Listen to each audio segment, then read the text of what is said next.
The next step in the process is to pre-treat the shirt. You simply open the drawer, lay the shirt on the platen just as if you're printing, tuck in the excess, and close the drawer. To pre-treat the shirt, we push the start button, and it just takes a few seconds to pre-treat it.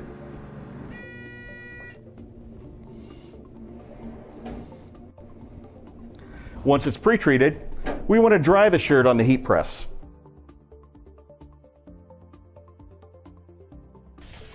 We're going to use silicone paper to protect the heating element.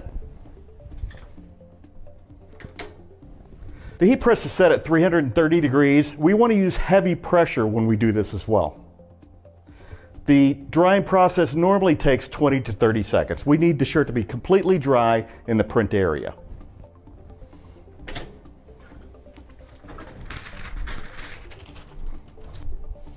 Our shirt is dry. We're ready to go to print. We'll remove the hoop, place the shirt on the platen.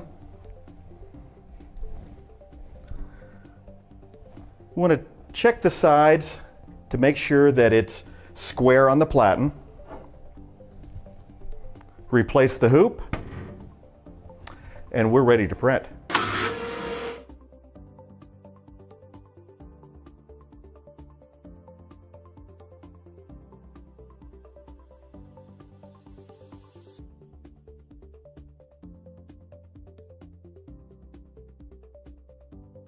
Shirt's printed and ready to be cured. Remove the hoop.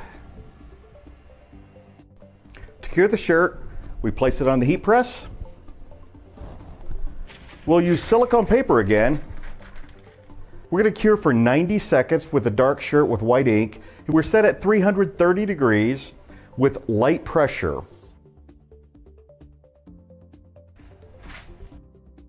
We've heat set the shirt and we're ready to go. Thanks for watching this Equipment Zone video.